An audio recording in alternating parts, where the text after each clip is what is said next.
அனைவருக்கும் வணக்கம். இந்த வீடியோ ஒரு அவேர்னஸ் வீடியோ தான். இந்த வீடியோவை நீங்க ஷேர் பண்றதன் மூலமாக ஏதோ ஒரு மூலையில் யாரோ ஒருவர் உயிர் பழைக்கலாம்.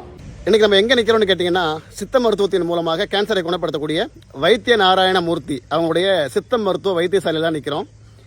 பல பேருடைய எண்ணம் கேன்சர் அதை குணப்படுத்த முடியாது, இதோட அவங்க ஆயுள் காலம் முடிஞ்சு போச்சு அப்படின்னு இருக்காங்க. அது தவறு. இன்னும் சிலர் சொல்றாங்க கேன்சருக்கு மருந்தே கண்டுபிடிக்கல அப்படின்னு சொல்றாங்க. அதுவும் தவறு. கேன்சருக்கு அது எந்த மாதிரி கேன்சரா இருந்தாலும் சரியான இடங்களில் சரியான மருந்தை எடுத்தோம்னா அந்த நோயையும் குணப்படுத்தலாம் அப்படின்றதுக்கு வைத்திய நாராயண மூர்த்தி அவங்க நடத்துகிற அந்த வைத்தியசாலை ஒரு எடுத்துக்காட்டு. இங்கே மருந்து சாப்பிட்ட பல லட்சம் பேருக்கு அது குணமாயிருக்கு. இன்னைக்கு பல பேர் நம்மக்கிட்ட பேசினாங்க. அவங்களே சொன்னாங்க, எனக்கு ஸ்டேஜ் 4ல் இருந்துச்சு, எனக்கு சரியாயிடுச்சு அப்படின்னாங்க. இந்த மாதிரி பல பேருக்கு இந்த வியாதி வந்த உடனே உடஞ்சி போய் வீட்டில் உட்காராம இதுக்கான ட்ரீட்மெண்ட் எங்கேயும் கிடைக்காது அப்படின்னு இங்கிலீஷ் மெடிசன் மட்டுமே நாடாமல் இதுபோல் இருக்கக்கூடிய சித்த மருத்துவத்தை நீங்கள் நாடினீங்க அப்படின்னா கண்டிப்பாக அந்த வியாதி குணமாயிடும். உடனே குணமாகட்டலும் ஒரு 6 மாதம் டைமிங்கில் அது குணமாயிடும். அதனால் யாருமே மனசு உடஞ்சிடாதீங்க. கேன்சருக்கு மருந்து இல்லை அப்படின்னு நினைக்காதீங்க. கேன்சருக்கு சரியான மருந்தை கண்டுபிடிச்சிட்டாங்க. நீங்கள் சரியான இடத்த தேடி வரணும். சென்னையிலிருந்து ஒரு 650 கிலோமீட்டர் தொலைவில் இருக்கக்கூடிய வைத்திய நாராயண மூர்த்தி அப்படின்ற அந்த சித்த மருத்துவ கூடம் கிட்டத்தட்ட 3-4 தலைமுறையாக செயல்பட்டு வருது. இங்கே பல லட்சம் பேர் ட்ரீட்மெண்ட் எடுத்து குணமடைஞ்சிருக்காங்க. பல மருத்துவர்களால் கைவிடப்பட்டவர்கள். உங்களுக்கு இனிமேல் எங்களால் வைத்தியம் பார்க்க முடியாது, உங்களுக்கு கேன்சர் முத்தி போச்சு, இப்படியா வீட்டில் கொண்டு போய் வச்சு எப்படியா காப்பாற்றிக்கங்க, அவ்வளோதான், இனிமேல் ஒன்றும் பண்ண முடியாது அப்படின்னு பல மருத்துவர்களால் கைவிடப்பட்ட நோயாளிகளை கூட காப்பாற்றிய பெருமை இந்த வைத்திய நாராயண மூர்த்தி அப்படின்ற சித்த வைத்தியசாலையை சாரும்.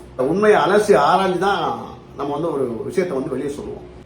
மருந்தோட விலை பார்த்தீங்கன்னா வெறும் 600 ரூபாய் தான். இந்த 600 ரூபாய்க்கு அவங்க கொடுக்குற மருந்தை 1 மாசத்துக்கு பயன்படுத்தலாம். ஒரு 3 பொட்டலமா சுருட்டி கொடுக்குறாங்க. அதனால இந்த மருந்தை பயன்படுத்திய பல லட்சம் பேர் இன்னைக்கு நோய் குணமடைஞ்சு பார்க்க முடிஞ்சது. அவங்க சொல்லக்கூடிய பத்தியங்களை பின்பற்ற வேண்டும்.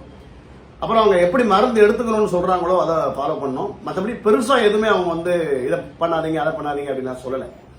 வாழைப்பழம் சாப்பிடாதீங்க, கோஸ் சாப்பிடாதீங்க, கசப்பான காய்கறிகள் சாப்பிடாதீங்க, மட்டன், சிக்கன், முட்டை, எண்ணெயில பொரிச்ச பொருட்கள் சாப்பிடாதீங்க அப்படின்னு சில கண்டிஷன் சொல்றாங்க. அது மட்டும் பால், தயிர், மோர், டீ, காபி இந்த மாதிரி பொருளை குடிக்காதீங்க அப்படின்னு சொல்றேன். நான் சென்னையில இருந்து போனேன், பெங்களூர் வருது. பெங்களூரை தாண்டி சிவமோகா இருந்து ஒரு 47 கிலோமீட்டர் இருக்கக்கூடிய கிளாலக்குண்டிக்கு நம்ம ஆட்டோல போனோம், இல்ல வேற ஏதாவது டாக்ஸி புக் பண்ணி போகணுமா என்ன கிடையாது.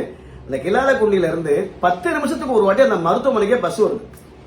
அவங்களே இப்ப இந்த பஸ்ல இறக்கி விட்டுறாங்க, அந்த மருத்துவமனையிலே போய் இறக்கி விட்டுறாங்க. அதனால நமக்கு எந்த பயமும் கிடையாது, தைரியமா போகலாம். இந்த மாதிரி ஒரு மருத்துவமனை இருக்கு அப்படின்றத பல பேர் தெரிஞ்சுக்கணும் அப்படின்றதுக்காக தான் பதிவு போடுறோம். இதை ஷேர் பண்ணுங்க.